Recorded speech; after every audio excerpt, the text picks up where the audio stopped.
साथ भर्ती हो जाते हैं। जो कोई इंसान गुनाह करता है, पाप करता है, बुरे काम करता है, वो गुनाह का क्या है? गुलाम है। गुनाह ने उसको एकदम उसको डाउन लेकर जा चुका है, ऐसा कि इंसान खुद से उसके बोझ को हटा नहीं सकता, सिवाय उस पाक नाम के जो स्वर्ग से हमें दिया गया, और वो नाम है प्रभु यीशु मसीह।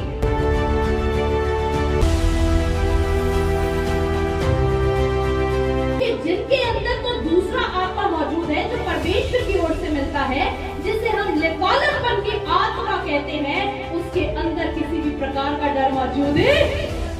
वो आत्मा सिर्फ एक ही से डरता है, और वो है पिता परमेश्वर से।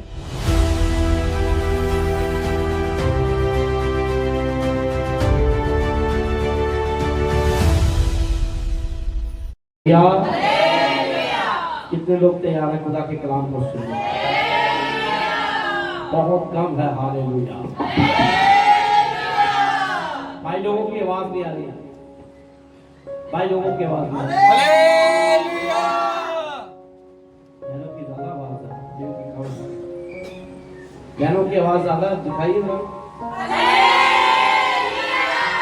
भाई लोग खुदा आपको बरकत दे। तो आइए अपने आप को तैयार करें, थोड़ा झटके अपने आप को नींद से। कितने लोगों को नींद आ रही है? नींद आ रही? चलिए कलाम की बात सुनेंगे, और आज का वचन हम खुदा की बेटी डॉली की सुनेंगे।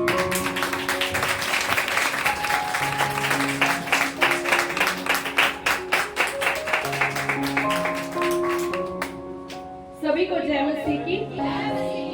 मैं खुदावंद की हजूरी में आप सभी का स्वागत करती हूँ।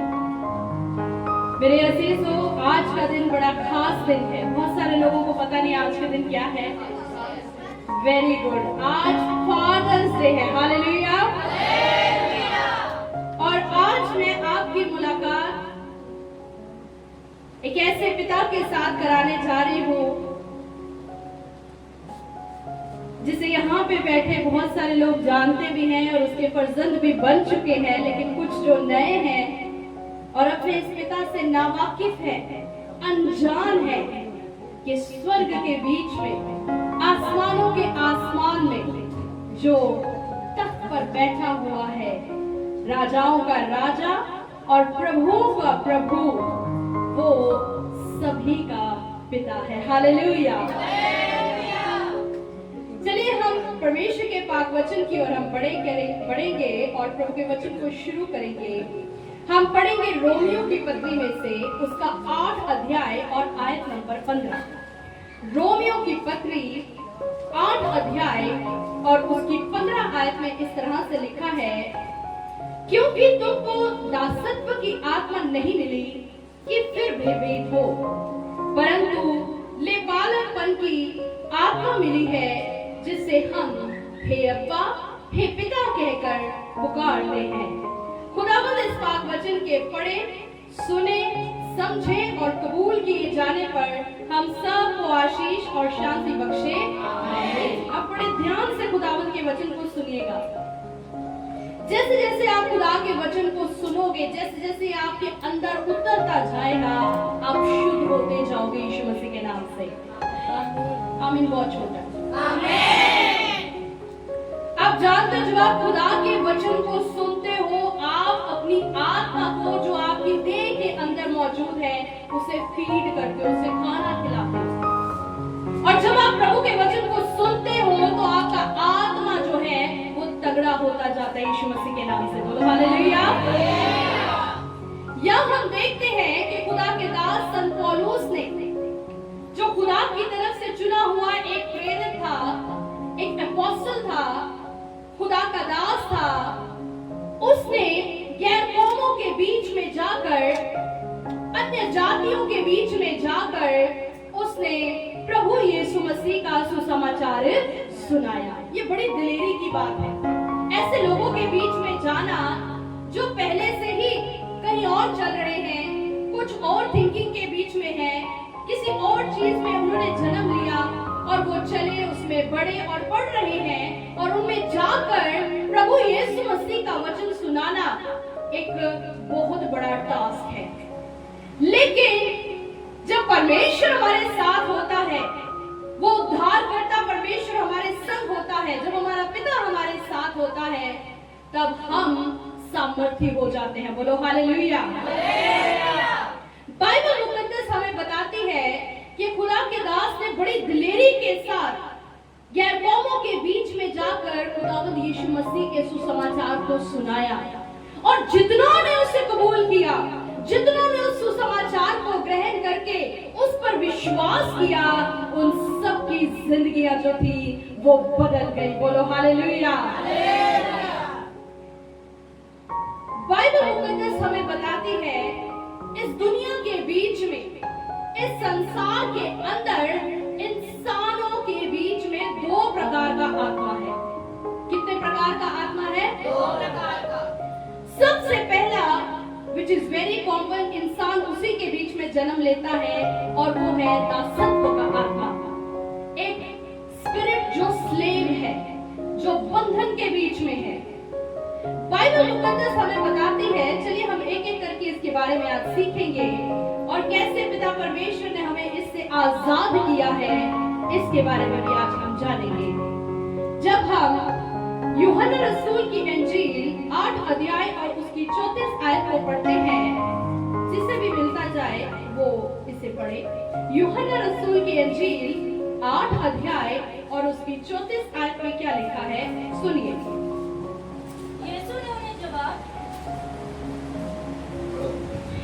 यीशु ने उन्हें जवाब दिया, मैं तुमसे सच सच कहता हूँ कि जो कोई गुनाह करता है गुनाह का गुलाम है। आमीन। ये बात बिल्कुल सच और बरहक है कि इस दुनिया के बीच में जो कोई इंसान गुनाह करता है, पाप करता है, बुरे काम करता है, वो गुनाह का क्या है? गुलाम है, वो उसका दास है। खुदा ने उसे दबा रखा है, गुनाह ने उसको एकदम उसको डाउन लेकर जा चुका है, ऐसा कि इंसान खुद से उसके बोझ को हटा नहीं सकता। दुनिया के अंदर ऐसी कोई भी चीज मौजूद नहीं है कि जिसके वसीला हम इस दासत्व से निकल सकते हैं, सिवाय उस पाक नाम के जो स्वर्ग से हमें दिया गया, और वो नाम है प्रभु यीशु मसीह। यीशु मसीह ने उनको उत्तर दिया, मैं तुमसे सच सच कहता हूँ कि जो कोई पाप करता है वह पाप का दास है। हम में से कितने लोग गुनाह करते हैं? कितने लोग गुनाह करते हैं? कोई झूठ बोल दिया, कोई चुगली कर ली, कोई चोरी कर ली। हाँ, जरूरी नहीं कि बहुत बड़े बड़े गुनाह ही गुनाह है, छोटी छोटी चीजों में भी गुनाह है। अगर आप कोई गंदी चीज देख रहे हो मोबाइल के ऊपर, आप गुनाह कर रहे हैं। अगर आप गंदी बातें जुबान से बोल रहे हैं तो आप गुनाह कर रहे हैं। बहुत सारे लोग सोचते हैं कि अरे किसी को कत्ल कर दो या किसी को मार डालो, यही बड़े बड़े गुनाह है, ये गुनाह होते हैं। ये छोटी छोटी बातें गुनाह में नहीं होती, रब नहीं देखता इन चीजों को। पर याद रखना, हर एक बात का न्याय जो है वो इंसान उस दिन जजमेंट डे पर अपना देगा। लेकिन आज हम जिस विषय पर बात कर रहे हैं वो है दो प्रकार की आत्माएं जो इंसान के अंदर मौजूद है। या तो उसके अंदर दासत्व का आत्मा है, तो या फिर लेपालकपन की आत्मा है। अब ये लेपालकपन की जो आत्मा है, ये स्पिरिट ऑफ एडॉप्शन है, ये उनको मिलता है जो प्रभु यीशु मसीह को ग्रहण करते हैं, उस पर विश्वास करते हैं कि हाँ वो परमेश्वर का बेटा है, हाँ वो जमीन पर आया, हाँ उसने मेरे गुनाहों को अपने ऊपर ले लिया। वो तो बेऐब था, बेगुनाह था, उसके अंदर कोई भी बुराई नहीं थी, उसने मेरे गुनाहों को अपने ऊपर लेकर अपनी जान को कुर्बान किया, क्योंकि गुनाह की मजदूरी मौत है। लेकिन यीशु मसीह जो स्वर्ग से आया वो पवित्र था, बेदाग, बेजुरी, बेगुनाह,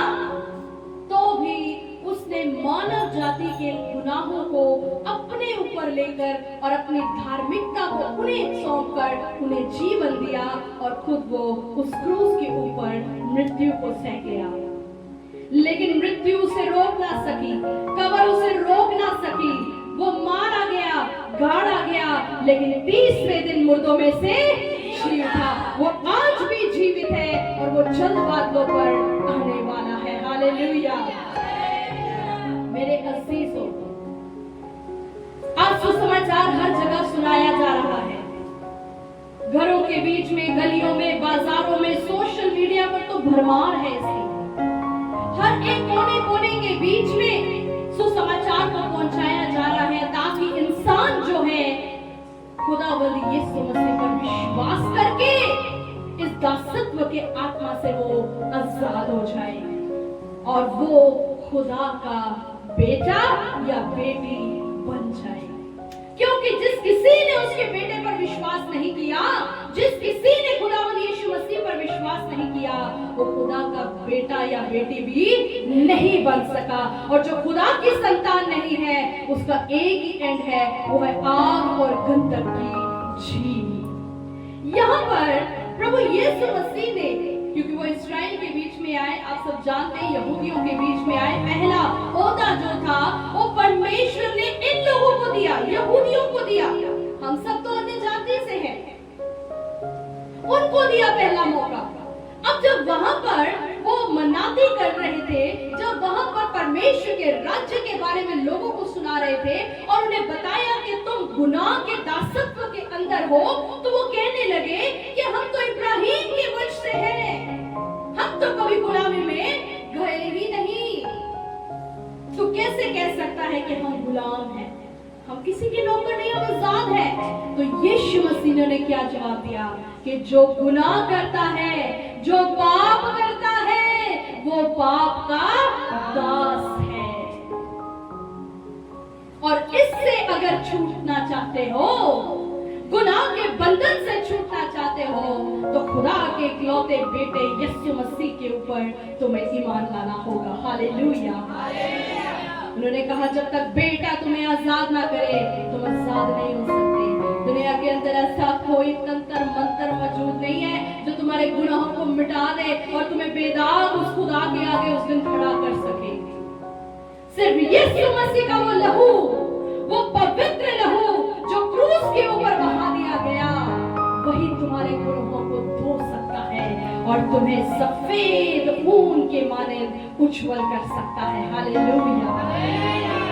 अब आगे सुनिए, बाइबल मुकद्दस हमें बताती है, परमेश्वर ने, खुदावंद यीशु मसीह ने ये बात क्लियर कर दी कि हर एक व्यक्ति जो इस दुनिया के बीच में पैदा होता है, चाहे वो नवजात शिशु ही क्यों ना हो, चाहे उसको जन्म लिए हुए 1 मिनट ही क्यों ना हुआ हो, शायद अभी उसने अपने मुंह से आवाज भी ना निकाली हो, आप कहेंगे बच्चे तो इनोसेंट होते हैं, बच्चे तो प्योर होते हैं, लेकिन कलाम इस सच्चाई को बयान करता है कि जो भी इस जमीन पर आता है वो गुनाह के बंधन के बीच में आता है। हालेलुया। ये गुनाह जो है ये खून के जरिए ये आगे बढ़ता है, ये हमारे खून के अंदर होता है। और जब तक ये बंधन तोड़ा ना जाए, जब तक इस कैद से हम आजाद नहीं हो जाते, हमारी पीढ़ियां, हमारी नस्लें जो है वो भी गुनाह के दासत्व के अंदर ही पैदा होती हैं और उसी में ही मर जाती हैं।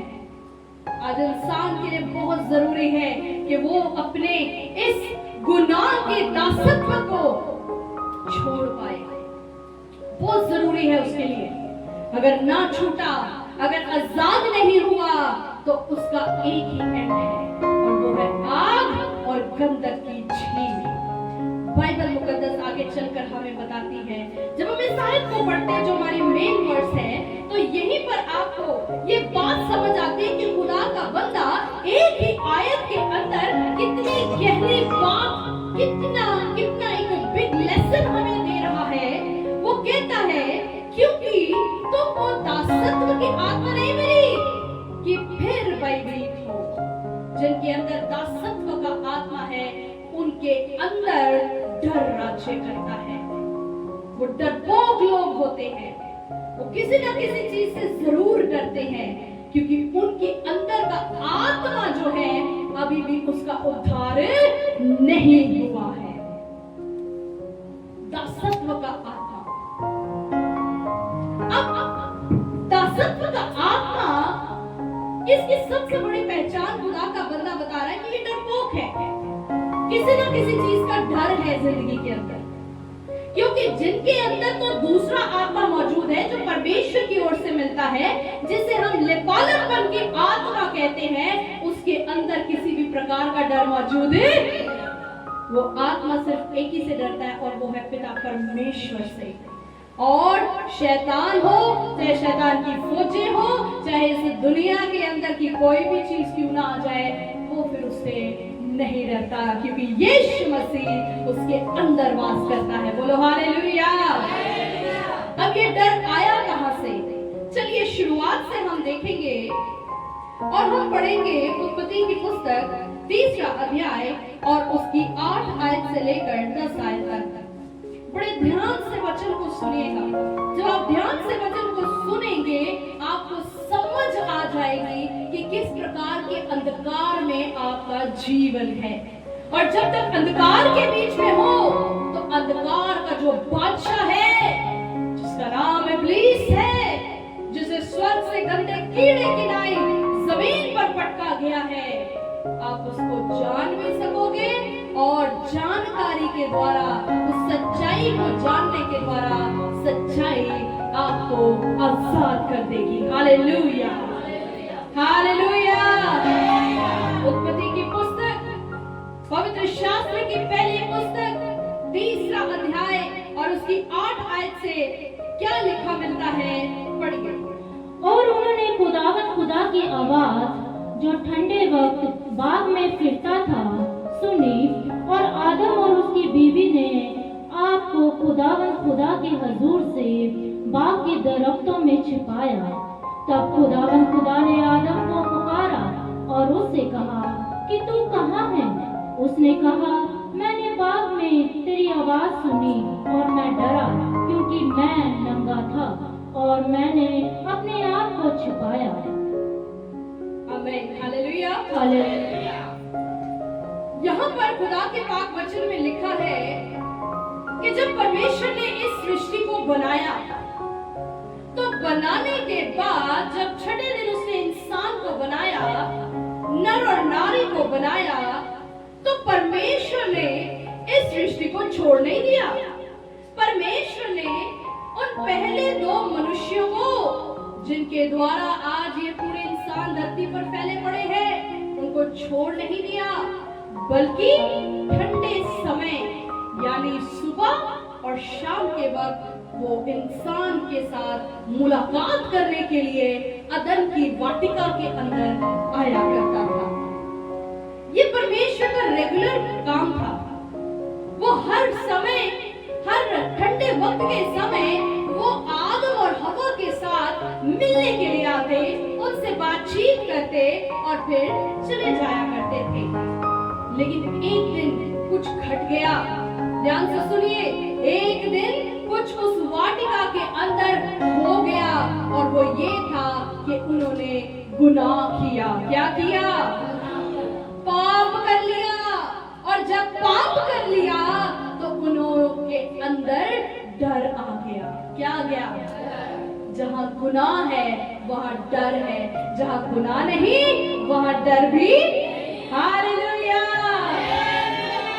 आज इन 2 आत्माओं के बीच में आपको मैं फर्क बताऊंगी। आज आप अपने स्वर्गीय पिता को जानेंगे। लिखा है वो डर गए, उन्होंने देखा कि खुदा आ गया है, वो पुकार रहा है, वो बुला रहा है। अब हम उसके आगे नहीं जा सकते क्योंकि हम नंगे हैं। गुनाह इंसान को नंगा कर देता है, याद रखना। गुनाह इंसान को नंगा कर देता है। जब यीशु मसीह पर विश्वास करते हो तो उसका लहू तुम्हें धोकर शुद्ध करता है, और शुद्ध होने के बाद वो तुम्हें सफेद लिबास पहनाता है।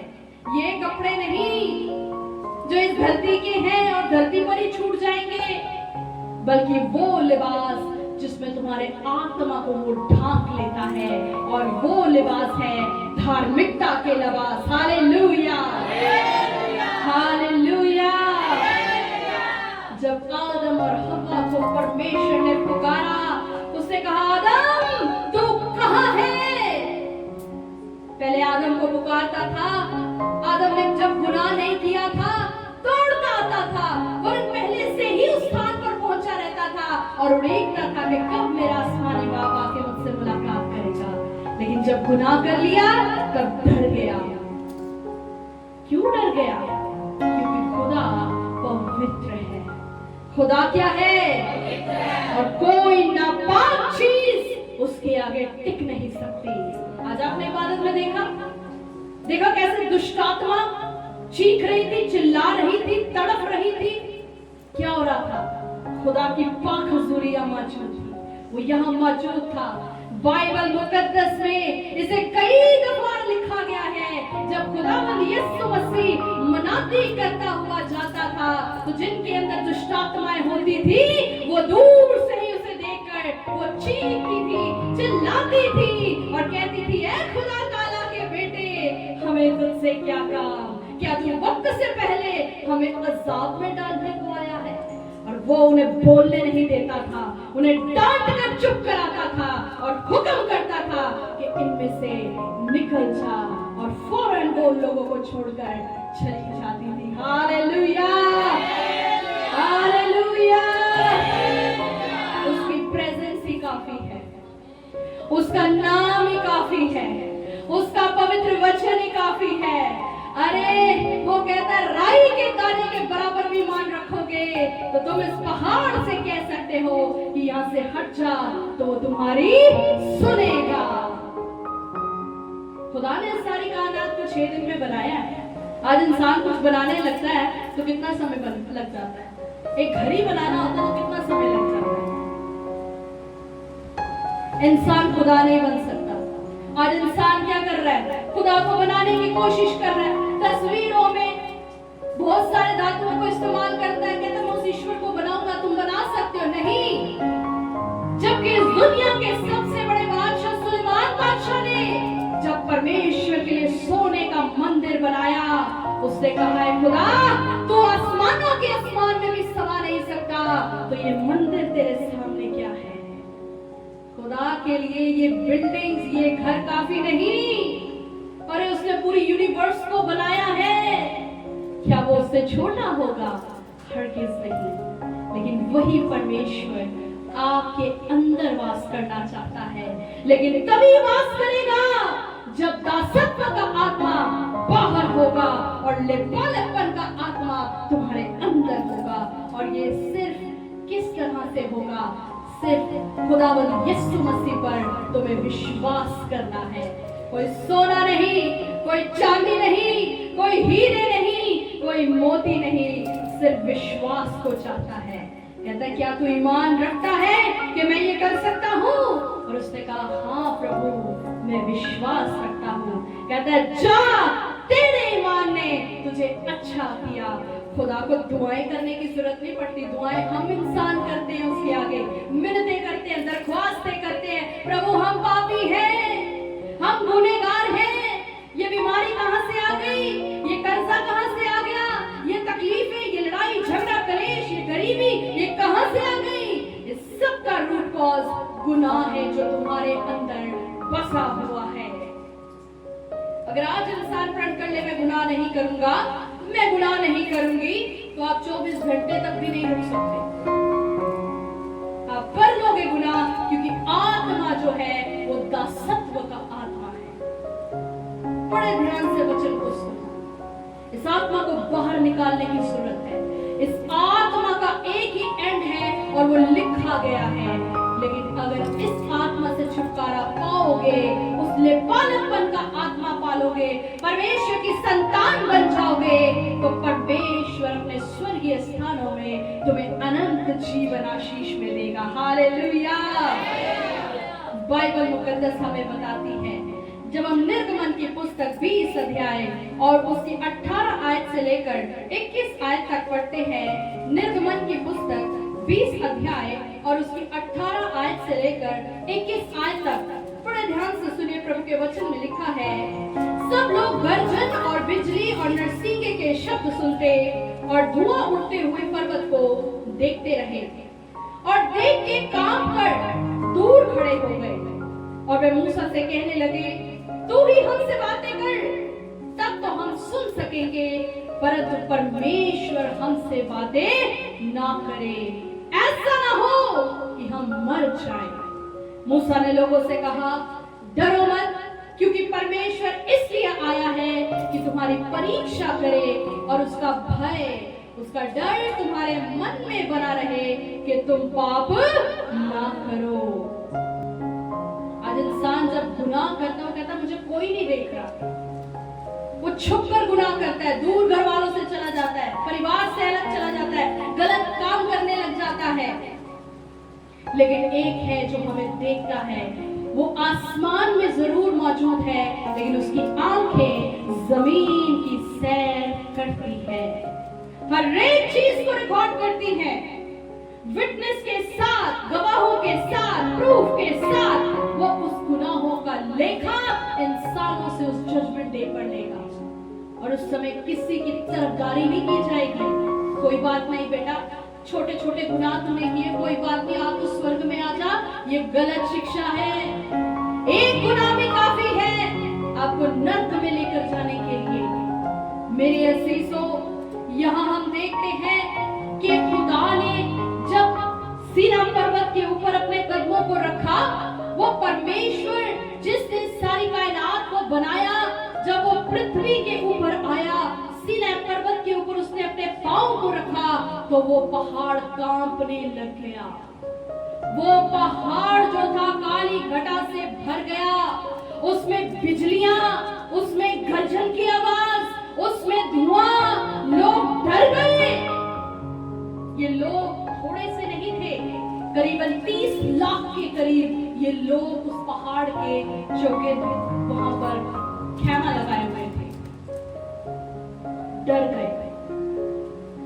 जब परमेश्वर बोलता वो डर जाते, वो कांप जाते, वो उसके पास ना जा पाते, और वो एक ही बात खुदा के बंदा से कहते कि तू ही जाकर परमेश्वर की आवाज को सुन और हम तक पहुंचा दे, हम तेरी सुन लेंगे। हम खुदा की आवाज नहीं सुन सकते। अगर हमने उसकी आवाज सुनी तो हम क्या हो जाएंगे? मर जाएंगे। कोई इंसान खुदा को देख नहीं सकता। आज तक किसी ने उस ईश्वर को नहीं देखा। उसके इकलौते बेटे प्रभु यीशु मसीह ने उसे प्रकट किया है, और वो उसने अपने शागिर्दों से कहा कि जिसने मुझे देखा उसने मेरे बाप को देखा। हाँ, हम उसे एक दिन देखेंगे, लेकिन वही लोग देख पाएंगे जो उसके बेटे और बेटियां होंगे, जो उसकी संतान बन चुके होंगे। बाइबल मुकद्दस हमें आगे चलकर बताती है, खुदा के बंदा ने कहा, लोगों से कहा, डरो मत, क्योंकि परमेश्वर इसलिए आया है कि तुम्हारी परीक्षा करे और उसका भय तुम्हारे अंदर हो, तुम्हारे मन में हो कि तुम पाप ना करो। खुदा यही चाहता है कि इंसान गुनाह ना करे, क्योंकि जब इंसान गुनाह करता है वो उससे दूर हो जाता है।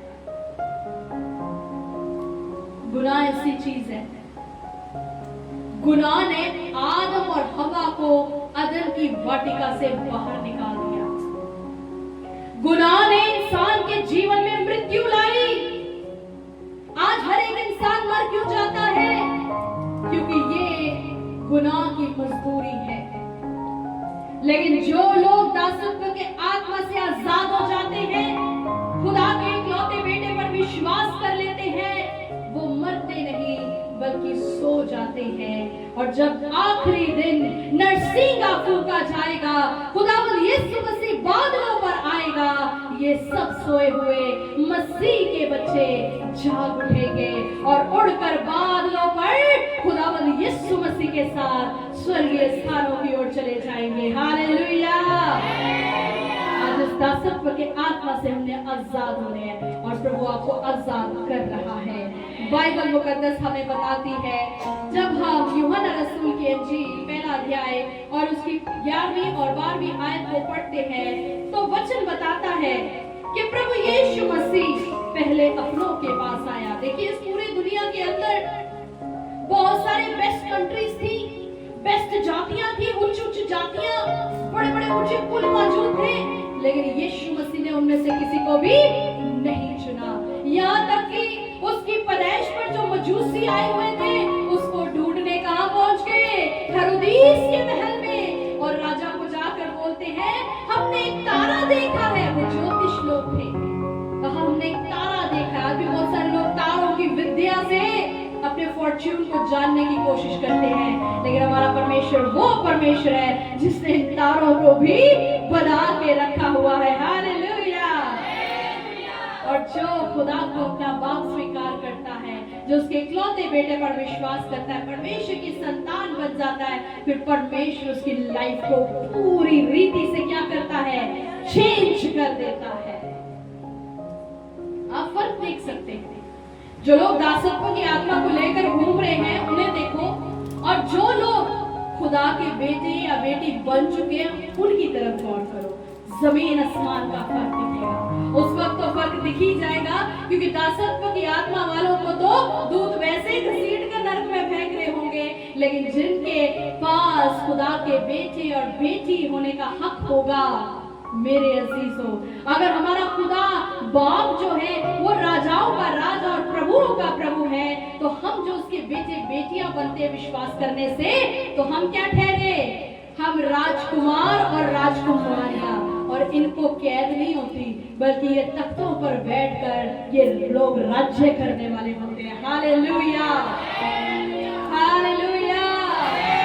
और जो प्रभु यीशु मसीह पर विश्वास करता है वो आने वाले आलम में तो महिमा का जीवन जीता ही है, लेकिन इस पृथ्वी के ऊपर भी एक जयवंत जीवन को व्यतीत करता है। हालेलुया।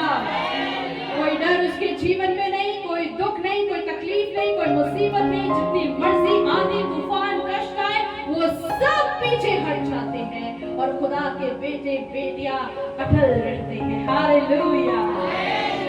क्योंकि परमेश्वर उनकी रक्षा करता है। बाइबल मुकद्दस हमें बताती है, यूहन्ना रसूल की इंजील से कंप्लीट करें पहला अध्याय और उसकी 11वीं और 12वीं आयत में इस तरह से लिखा है, वह अपने घर आया और उसके अपनों ने उसे ग्रहण नहीं किया, परंतु जितनों ने उसे ग्रहण किया उसने परमेश्वर की संतान होने का अधिकार दिया, अर्थात उन्हें जो उसके नाम पर विश्वास रखते हैं। कितने लोग प्रभु यीशु मसीह के नाम पर विश्वास करते हैं? आपके विश्वास ने आपको परमेश्वर की संतान बना दिया हुआ है। आप राजकुमार और राजकुमारियां हैं। अब आपके अंदर दासत्व का आत्मा नहीं वास करता, बल्कि आपके अंदर बालकपन का आत्मा वास करता है। आपके पास अधिकार है। आप स्वर्गीय पिता से जो मांगते हैं वो जमीन पर आपके लिए मुहैया कर देता है। हालेलुया। लेकिन इन यहूदियों ने क्या किया? इस्राएली लोगों ने क्या किया? हम पढ़ेंगे यिर्मयाह नबी की पुस्तक 3 अध्याय और उसकी 19 आयत। यिर्मयाह नबी की पुस्तक 3 अध्याय और उसकी 19 आयत में लिखा है, मैंने सोचा था मैं कैसे तुझे लड़कों में गिनकर वह मन भावना देश दूं जो सब जातियों के देशों का शिरोमणि है, यानी बेस्ट कंट्री है, बेस्ट प्लेस है। मैं कैसे तुझे दूं? मैंने सोचा कि तू मुझे पिता कहेगी। खुदा ने क्या कहा कि मेरी ये सोच थी कि तू मुझे क्या कहती? पिता कहती। आप मुझे अपना बाप मानते। सब कुछ खुदा ने पैदा किया है, पेड़ पौधे पहाड़ नदियां मछलियां जानवर इंसान तक, ये सब परमेश्वर ने बनाए हुए हैं, उसके पैदा किए हुए हैं। तो आखिर में जो बाप है वो वही है। जमीन के ऊपर भी हमारे बाप मौजूद है, लेकिन ये हमारा छुटकारा नहीं करा सकते। एक ही है और वो है उसका बेटा प्रभु यीशु मसीह। मैंने सोचा कि तू मुझे पिता कहेगी और मुझसे फिर ना भटकेगी। इंसान भटक गया वाटिका के अंदर वो भटक गया, गुमराह हो गया। उसने कहा ये फल खाना है, खुदा ने मना किया था, कोई बात नहीं खा लेते हैं। जब खा लिया, जब खुदा के हुक्म को टाल दिया, तो उनके अंदर क्या समा गया?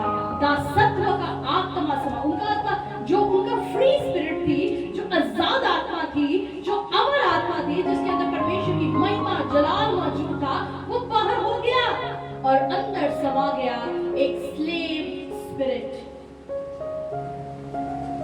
आज इंसान चाहे लाखों या करोड़ों में खेल ले, लेकिन अगर उसका आत्मा नहीं बदला, उसका एंड एक ही है, वो है आग और गंधक की झील।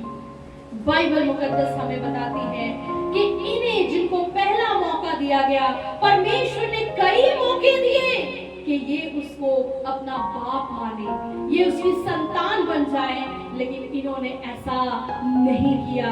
लेकिन अब जितनों ने उसे कबूल किया है, जितनों ने खुदावंद यीशु मसीह को ग्रहण किया है, वो सब के सब खुदा के बेटे और बेटियां बन चुके हैं। हालेलुया।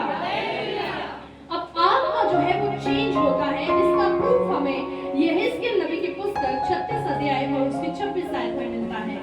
यहेजकेल नबी की पुस्तक 36 अध्याय और उसकी 26 आयत में इस तरह से लिखा है, मैं तुमको नया मन दूंगा।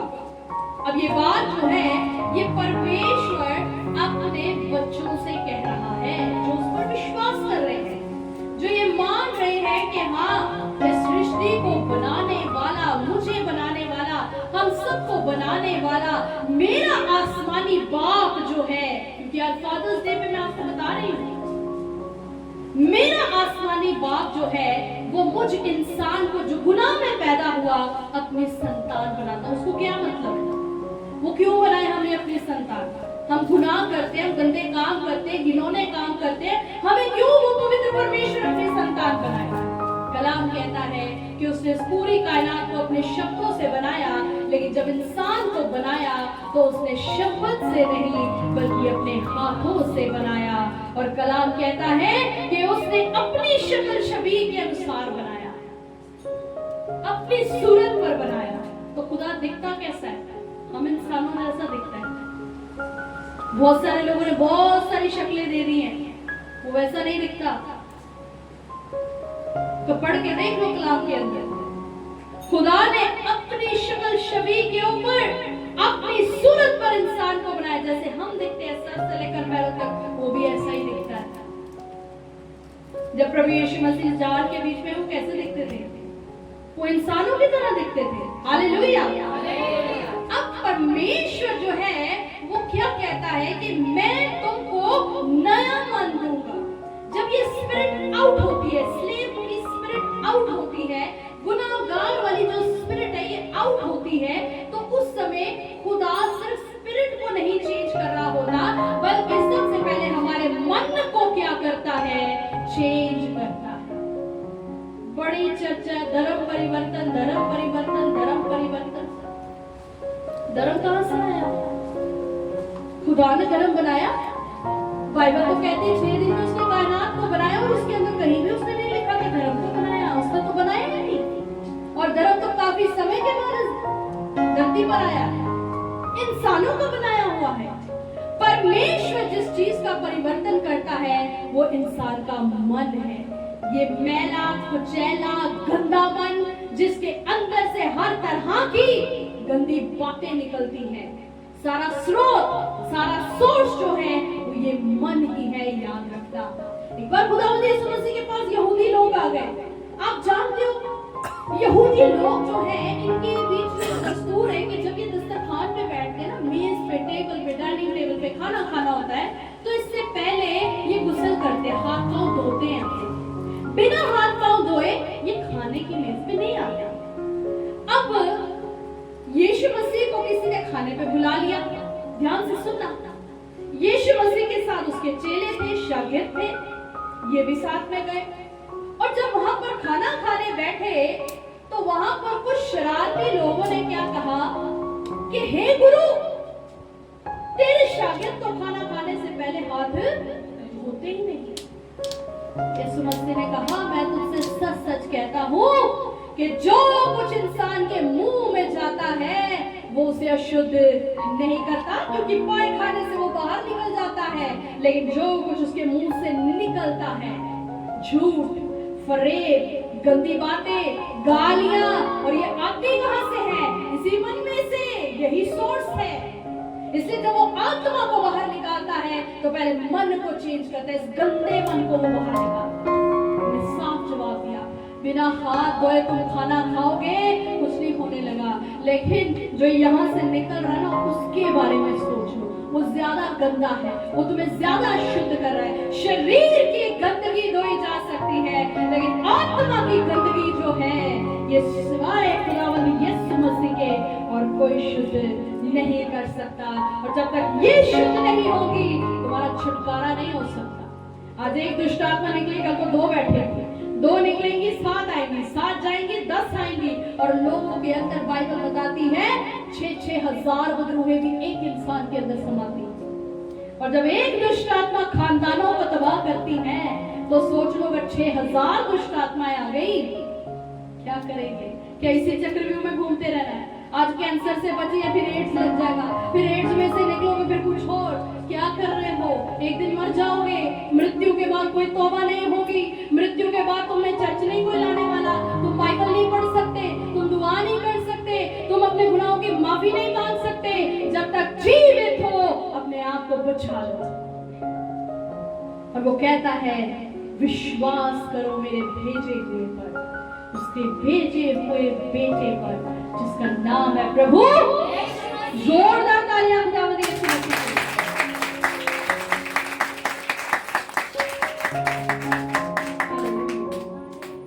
बाइबल हमें बताती है, पुराने नियम के अंदर, बाइबल देखिए 2 हिस्सों में विभाजन है, पुराना नियम और नया नियम।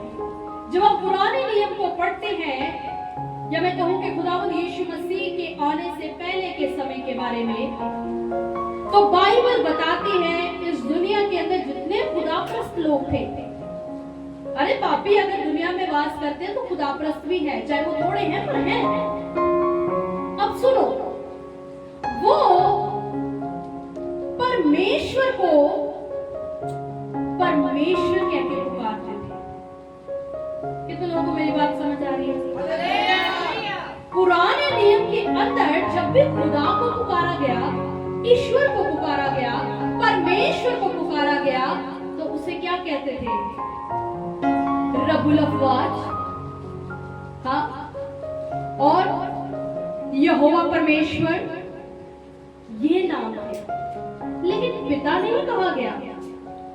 ये पिता होने का कॉन्सेप्ट जो है, ये पिता कहने का अधिकार जो है, ये स्वयं उसके बेटे ने दिया। आज आप अपनी सगी औलाद को कहो कि मैं उसको अडॉप्ट करना चाहता हूँ या चाहती हूँ, अब से वो तेरा भाई और बहन है, वो क्या कहेगा?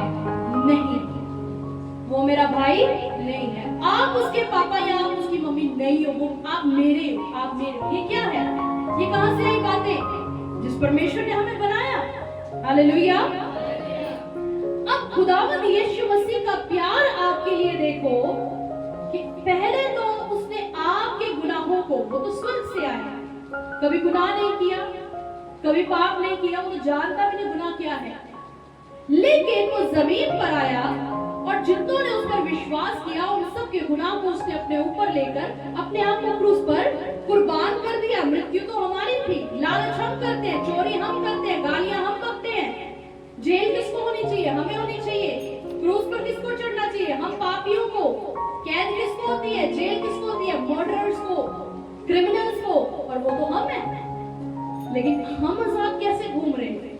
क्योंकि हमने जब उसके बेटे पर विश्वास किया, उसने हमारे गुनाहों को अपने ऊपर ले लिया और उसके बदले अपनी धार्मिकता को हमें दे दिया। अब आपको बात समझ आई? अब वो ये कहता है कि चूंकि तुमने मुझ पर विश्वास किया है, तो मैं तुम्हें खुदा के बेटे बेटियां बनने का हक, तुम उसकी संतान। और यीशु मसीह देखो क्रूस के ऊपर नहीं है, जब उसको मारा गया तो उसको गाड़ा गया और कलाम कहता है पक्के सबूतों के साथ वो तीसरे दिन मुर्दों में से करीबन 500 लोगों को मिला। 40 दिन तक वो यही रहा जमीन के ऊपर, लोगों के बीच में उसने काम किया, लोगों को सुसमाचार सुनाया और आखिर वो जिंदा आसमान पर उठा लिया गया। बहुत सारे लोग इस दुनिया के बीच में आए, आज उन सबकी कब्रें जमीनों पर मौजूद है। जहां मर्जी चले जाओ, आपको हर एक की कब्र मिल जाएगी। लेकिन जो उद्धार करता परमेश्वर है, जो उसका बेटा खुदावंद यीशु मसीह है, जाओ और देख लो, उसकी कब्र आज भी खाली है। वो खाली है क्योंकि अब वो वहां नहीं है, बल्कि वो स्वर्ग के बीच में अपने बाप की दाहिनी ओर विराजमान है। हालेलुया, बड़ा काम। आप सबको वो लेने आ रहा है। आपको वो यहाँ नहीं छोड़ेगा, यहाँ वो उनको छोड़ेगा जिन्होंने उसे ग्रहण नहीं किया। और कलाम कहता है जमीन को वो नष्ट कैसे करेगा। ये नष्ट होनी है जमीन, पता ना, ये आसमान नष्ट होगा, ये जमीन नष्ट होगी, और इसे खुदा ने नष्ट करना है आग और गंधक के साथ। जाके देख लेना, उस जगह पे भी और इंटरनेट पर भी सर्च कर लेना, सदोम और अमोरा जिसे आग और गंधक से परमेश्वर ने नष्ट किया, वो आज तक बस नहीं सका, खत्म है। इसे खत्म कर देगा खुदा, क्योंकि गुनाह बढ़ चुका है। अब परमेश्वर कर क्या रहा है? परमेश्वर आपको बचाने के लिए अडॉप्ट कर रहा है। वो आपको अडॉप्ट कर रहा है और यीशु मसीह करने दे रहा है कि बचाना। उसने कहा कोई मेरा प्राण ले नहीं सकता, मैं अपनी इच्छा से इसे देता हूं और इसे फिर वापस लेने का भी अधिकार मेरे पास है। उसने कहा आसमान और जमीन का पूरा इख्तियार मेरे पास है और मैं जगत के अंत तक सदैव तुम्हारे साथ हूं। मेरे ऐसे सिर्फ विश्वास, यह है सच्चे परमेश्वर की निशानी। वो और कुछ नहीं मांगता आपसे, वो आपको मृत्यु से बचाना चाहता है। किस मृत्यु से? दूसरी मृत्यु से। हालेलुया। लोगों को सिर्फ पहली मृत्यु का पता है, बीमारी से मर जाएंगे या बूढ़े होके मर जाएंगे या एक्सीडेंट से मर जाएंगे, कुछ ना कुछ हो जाएगा, हमें हमने एक दिन मर जाना। और कईयों ने डेथ इंश्योरेंस, क्या बोलते हैं, लाइफ इंश्योरेंस, अब वो भी करा के रखी होती है, पैसे मिलेंगे। देखो लालच, मरने पे भी इंश्योरेंस है, मरते मरते भी पैसे ही सोच रहे हैं। क्या है ये गुनाह है। या तो पैसा स्वर्ग में चलना है या पैसा कब्रों के अंदर चल रहा है, पाताल के अंदर कोई दुकानें खुली हुई है, तुमने वहां भी शॉपिंग करनी है, कुछ ऐसा है तो बताओ। मरने के बाद तो कोई किसी को याद तक नहीं करता, थोड़ी देर का है याद, उसके बाद वो जहन से चला जाता है। लेकिन जो कुछ मरने के बाद आपके साथ जाएगा वो है आपका आत्मा। अगर वो समय से बदल गया तो तुम अनंत जीवन में दाखिल हो जाओगे, अगर वो ना बदला तो आग और गंधक की झील है। मेरे अजीज हो, इसे पूरा करेंगे। बाइबल मुकद्दस के अंदर लिखा है, यूहन्ना मत्ती रसूल की इंजील में से 6 अध्याय और उसकी 9 आयत के अंदर दूसरी मृत्यु मैं आपको झट से बता दूं ये कौन सी है। पहली मृत्यु वो है जो पृथ्वी के ऊपर इंसानों को आती है, हर एक इंसान को, क्योंकि जो इस जमीन पर पैदा हुआ है उसने एक दिन जाना है। ये लिखा है बाइबल के अंदर, कोई अमर नहीं है। हाँ, जो प्रभु यीशु मसीह पर विश्वास करेगा, उसे ग्रहण करेगा, उस पर दूसरी मृत्यु का कोई अधिकार, वो दूसरी मृत्यु आग और गंधक की झील है। क्योंकि ये बदन जो है, ये शरीर जो है, ये गुनाह के अंदर है। जब आत्मा बदल जाता है तो परमेश्वर क्या करता है, हमारे मन को चेंज करता है, फिर कहता है दिल को भी चेंज करता है। मन अलग है, मन में सोच विचार चलते हैं, दिल को बदलता है और आत्मा जो है इन दोनों के ऊपर कंट्रोल करता है।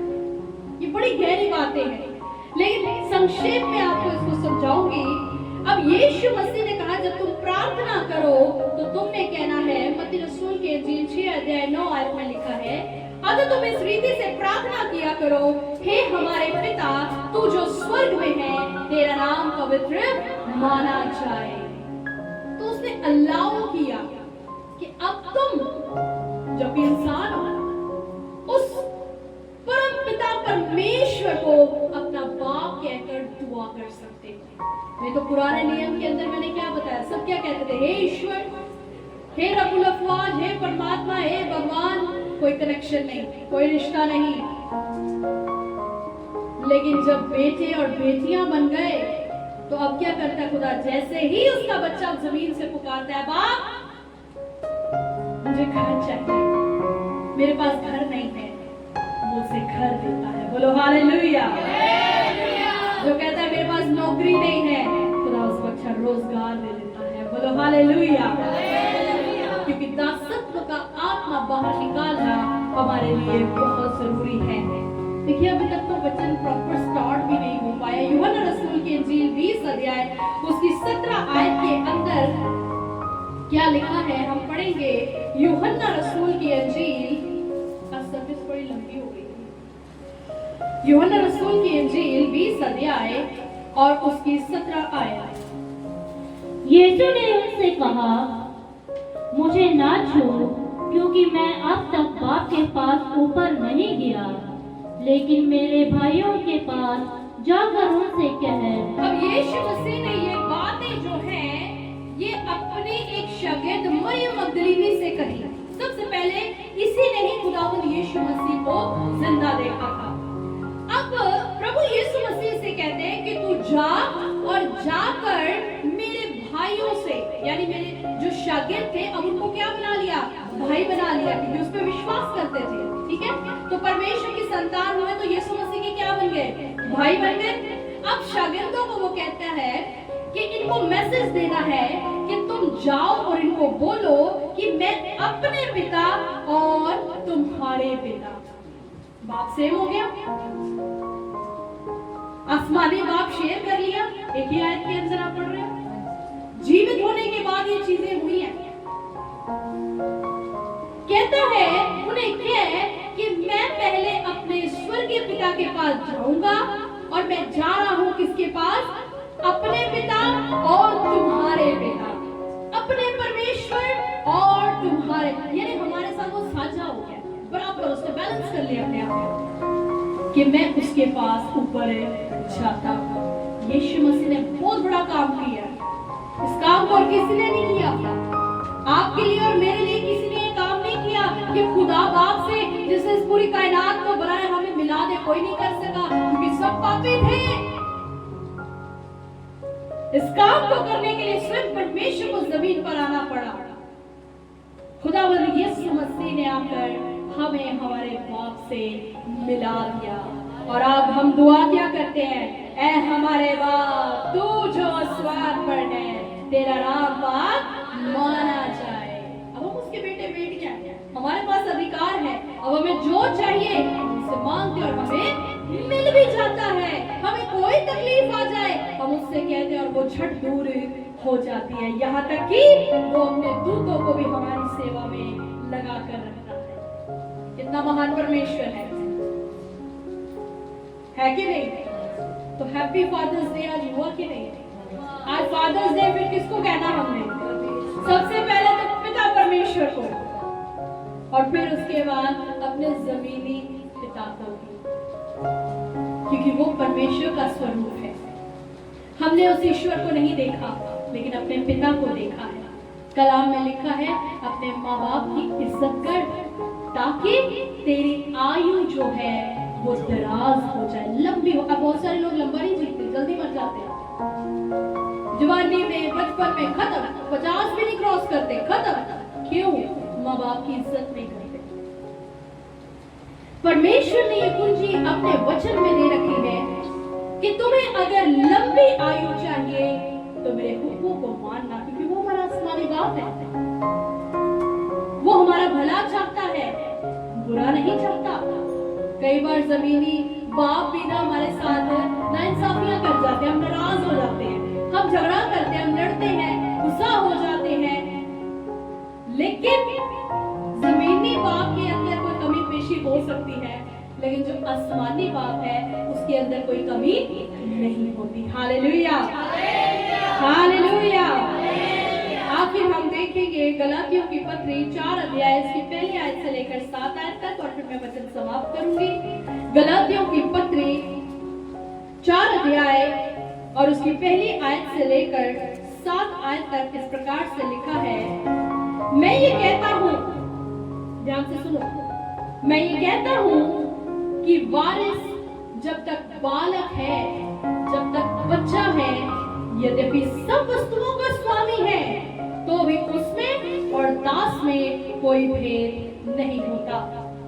हम सब लोग अपनी वसीयतों को एक समय पर आकर बनाते हैं, अपने बच्चों के नाम, अपनी जायदादों को करते हैं, हर एक बच्चे के हिस्से में क्या आना है उसको लिख कर देते हैं, लेकिन वो वारिस जब तक बच्चा है वो कभी भी उन चीजों का हकदार नहीं हो सकता। ये कानून है। ये जितने भी सरकारें आप देख रहे हो इस दुनिया के अंदर, ये जितने भी कानून बने हुए हैं, ये सब बाइबल में से लिए गए हैं, याद रखना। इंसानों को सारी शिक्षा परमेश्वर ने दी है, और कहता है परंतु पिता के ठहराए हुए समय तक, यानी हमारे देश के कानून के अनुसार जब बच्चा 18 साल का होता है तो वो बालिग हो जाता है, वो अधिकार रखता है, या फिर उस विल के अंदर जो भी एज उस शख्स ने एंटर करवाई होगी, ये 25 साल तक या 30 साल तक, ठीक है, कुछ ना कुछ क्लॉज रखे जाते हैं ताकि प्रॉपर्टी जो है वो सेफ रहे, खराब ना हो जाए, उड़ा ना दी जाए। तो लिखा है वो संरक्षकों और प्रबंधकों के वश में रहता है। कोई ना कोई गार्डियन, कोई ना कोई ऐसा शख्स जो है उसमें बताया जाता है कि ये अभी बच्चा है लेकिन ये सारी जायदाद का मालिक है, लेकिन जब तक वो बच्चा है वो तब तक स्वामी नहीं बन सकता। उसके बीच में और एक नौकर के बीच में जो उस घर में काम करता है कोई फर्क नहीं, क्योंकि अधिकार नहीं है। विल चाहे लिखती हो लेकिन अधिकार है। अब जो प्रभु में आता है, जो प्रभु पर विश्वास करता है, ताज़त पगार में उसके अंदर से निकल जाता है, उसका दिल और मन बदल जाता है, परमेश्वर उसे अडॉप्ट करता है एज अ सन और डॉटर, लेपालकपन का आत्मा उसके अंदर आता है। तो मैं आपको बता दूं कि अब वो क्या है, वारिस बन चुका है, अब खाली नहीं है। अरे आपके पिता परमेश्वर ने तो एक ग्रह ऐसा बना रखा है, हाँ, उसने बहुत बड़ी इस यूनिवर्स को बनाया हुआ है, कितनी गैलेक्सीज हैं, और एक तो ग्रह ऐसा है जिस पर हीरो की बारिश होती है। तो आपके पिता ने ऐसे ऐसे ग्रह बनाकर रखे हुए हैं और आप उस पर विश्वास जो करते हो, इन चीजों के वारिस हो, लेकिन जब तक बच्चे हो तब तक इसका अधिकार आपके पास नहीं है। आपको खुदा में बढ़ना पड़ेगा, आपको धार्मिकता के मार्ग पर चलना होगा, अपने पिता की मर्जी को पूरा करना होगा। जब आप पिता की मर्जी को पूरा करेंगे तो पिता आपके लिए इस सारी दौलत को वो खोल कर रख देगा। हालेलुया। लिखा है वैसे ही हम भी जब बालक थे तो संसार की आदि शिक्षा के वश में होकर दास बने हुए थे। आज कौन से लोग दास है, आज कौन से लोग गुलाम हैं गुनाह के, जिनके पास इस संसार की आदि शिक्षा, पुरानी शिक्षा लेके बैठे। पता ही नहीं परमेश्वर ने तो एक सुसमाचार इस दुनिया में भेजा हुआ है, गुड न्यूज हमें दे दी हुई है कि हम तो मालिक हैं, हम तो वारिस हैं। परमेश्वर बुला रहा है कि आप और इसके अधिकारी हो जाओ, लेकिन उस पुरानी शिक्षा को छोड़ना होगा। अगर तुम चाहते हो कि एक टांग दास के तौर पर रखनी है, एक आजाद के तौर पर रखनी है, तुम डूब जाओ। किसी भी इंसान के 2 परिवार नहीं होते, क्यों होते हैं? 2 माँ बाप होते हैं किसी के। बोलो मैं इसका भी बच्चा हूं, मैं इसका भी बच्चा हूं। कभी किया है किसी ने ऐसा? कोई ऐसा नमूना नहीं है ना कोई भी। क्यों?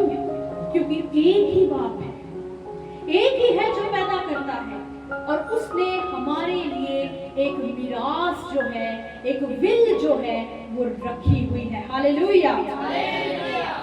परंतु जब समय पूरा हुआ तो परमेश्वर ने अपने पुत्र को भेजा जो स्त्री से जन्मा और व्यवस्था के अधीन उत्पन्न हुआ, ताकि व्यवस्था के अधीनों को मोल लेकर यानी खरीद कर छुड़ा ले। हमारी कीमत दी गई, आप ऐसे फ्री नहीं हुए।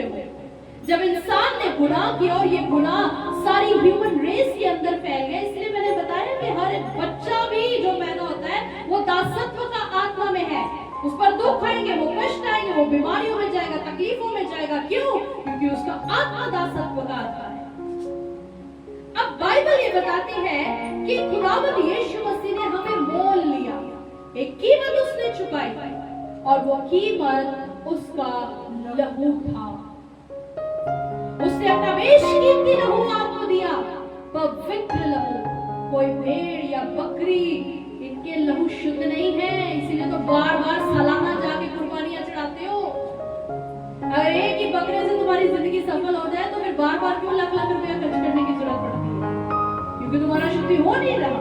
तुम शुद्धि करा के आते और घर आते दोबारा गुनाह करते हो, तुम्हारा फिर वो बेकार। लेकिन स्वयं प्रभु यीशु मसीह का लहू है जो एक ही बार कुर्बान हुआ, अब उसकी कुर्बानी दोबारा नहीं हो रही। कितने लोगों को मेरी बात समझ आ रही है? दुनिया में लोग आ रहे हैं, अब इन लोगों के पास सुसमाचार है कि उस कुर्बानी पर तुमने विश्वास करना है कि मेरे गुनाहों को उसने अपने ऊपर उठाकर उस सलीब पर अपनी जान को कुर्बान कर दिया, उसने मोल चुकाया है। और जब हम विश्वास करते हैं तो हम आजाद हो जाते हैं। उसी क्षण, उसी समय, पलक झपकते ही आपका आत्मा जो है वो चेंज हो जाता है। वो पुराना आत्मा बाहर, पुराना दिल, पुराना मन गंदा जो गुनाह के अंदर था बाहर, और हमारे अंदर आता है द स्पिरिट ऑफ एडॉप्शन, जिसको हम लेवानकपन का आत्मा भी कहते हैं। और कहता है तुम जो पुत्र हो, इसलिए परमेश्वर ने अपने पुत्र के आत्मा को जो हे अब्बा, हे पिता कहकर पुकारता है, हमारे हृदयों में भेजा है। अब हमारे हृदयों के अंदर जो आत्मा है वो खुदावंद यीशु मसीह का आत्मा है, क्योंकि बेटा तो वो है और उसका आत्मा हमारे अंदर आता है। और जैसे वो अपने बाप को हे पिता कहकर पुकारता था और मुर्दों को जिंदा कर देता था, अब वही आत्मा हमारे अंदर है। हम भी जब उसे पुकारते हैं तो मुर्दा हालात भी जिंदा हो जाते हैं। हालेलुया! कोई जादूगर आपके आगे टिक नहीं सकता। कोई बड़ी से बड़ी शैवला भी आ जाए, खुद इब्लीस भी आ जाए, आपके आगे टिक नहीं सकता अगर आपके अंदर स्पिरिट ऑफ एडॉप्शन है, अगर आपके अंदर वो आत्मा है जो आसमानी बाप को हे पिता कहता है। ये बहुत बड़ा अधिकार है। लिखा है इसलिए अब तू दास नहीं परंतु पुत्र है। स्वर्ग आपको अपना समझता है। जब आप पुकारते हैं स्वर्ग आपकी सुनता है। अब आपको जमीन से कोई हेल्प लेने की जरूरत नहीं है। आप स्वर्ग को पुकारें और स्वर्ग इस जमीन के ऊपर लोगों को ऐसे तैयार करता है और वो ऑटोमेटिकली आपके आगे हाजिर हो जाते हैं। और कहता है जब पुत्र हुआ तो परमेश्वर के द्वारा वारिस भी हुआ। जब अगर तुमको अपनी वो औलाद बनाता है, बेटे और बेटियां बनाता है, तो जो कुछ उसका है वो हमारा भी है। हालेलुया! अब ये नहीं कहना कि हाँ हीरो वाला ग्रह है, मैंने तो जाते यही बोलना प्रभु वो ग्रह मुझे देना। मेरे अजीजों, आइए हम वापस रोमियो की पत्री 8 अध्याय और उसकी 15 आयत को पढ़ के वचन समाप्त करेंगे। लिखा है क्योंकि तुमको दासत्व की आत्मा नहीं मिली कि फिर भयभीत हो। आदम डरा, लेकिन जो यीशु मसीह पर विश्वास करते हैं उनके अंदर डर नहीं होता। और खुदा का दास कहता है परंतु लेपालकपन की आत्मा मिली है जिससे हम हे अब्बा, हे पिता कहकर पुकारते हैं। और वो हमारी कैसे सुनता है? ऐ मेरे बेटे क्या है, ऐ मेरी बेटी क्या है, और जो चाहिए वो मुहैया करता है। मेरे अजीजों, अब जमीन की पावर बड़ी है या आसमान की? अब जमीनी बाप और आसमानी बाप, उसे तो हमने देखा नहीं, लेकिन उसका वचन हमारे पास है, उसके अनुसार चले। पर जिसे देख रहे हैं उसकी भी इज्जत करें, क्योंकि उसको परमेश्वर ने ठहराया है। परमेश्वर ने उसे हमारे एक परिवार के अंदर जो रखा हुआ है, एज अ हेड बनाकर रखा है, परमेश्वर उसके थ्रू कार्य करता है। हमें अपने पिता की इज्जत करनी है, उसका आदर करना है, उसका कहना मानना है, क्योंकि जब हम अपने बाप की नहीं सुनते, जब हम अपने पिता की नहीं सुनते, हम उसकी नहीं सुन रहे होते। और अगर उसकी नहीं सुनी तो फिर वो क्या करेगा? जायदाद से बेदखल करेगा। फिर कहाँ जाती है? आपने देखा होगा स्टोरीज के अंदर, अमीर लोग जब बिगड़ी हुई औलादें होती हैं, वो क्या करते हैं? डालो चैरिटी के अंदर, चाहे वो करोड़ों की संपत्ति हो, इसमें से एक पैसा बच्चे को नहीं देगा, क्योंकि ये मेरे कहने से बाहर है। ये सब चीजें जमीन पर हो रही हैं, परमेश्वर दिखा रहा है, परमेश्वर सिखा रहा है। इसलिए हमने अपने आसमानी बाप की इज्जत करनी है, जमीनी बाप की इज्जत करनी है, इनके कहने को मानना है, इनकी मदद करनी है, सहायता करनी है, जो अपनी जवानी से लेकर बुढ़ापे तक हमें जो है संभालते हैं, हमें सब कुछ हमें मुहैया करते हैं। जुबान पर हमारी बात होती है और दौड़कर हमारे लिए उन चीजों को मुहैया करते हैं, खुद भूखे रहते हैं, हमारा पेट भरते हैं। हमें इनको आदर देना है, इन्हें ऊंचा करना है, इन्हें सरफराज करना है। जब आप अपने जमीनी बाप की इज्जत करोगे, आप आसमानी बाप की भी इज्जत करना सीख जाओगे। कलाम के अनुसार चले, कलाम के अकॉर्डिंग चले और इस दासत्व के आत्मा से छुटकारा पाए, इससे बाहर निकले, क्योंकि इसका जो रिजल्ट है वो बहुत बुरा है। लेकिन पालकपन का आत्मा पाए हुए लोग ये स्वर्ग में हमेशा हमेशा के लिए अनंत जीवन में अपने परमेश्वर के साथ, अपने पिता के साथ रहेंगे, आनंद मनाएंगे। वहां ना रोना, ना पीटना, ना दांत पीसना होगा, बल्कि आनंद ही आनंद होगा। So happy Father's Day to all of you. खुदा सबको बड़ी आशीष दे। आमीन।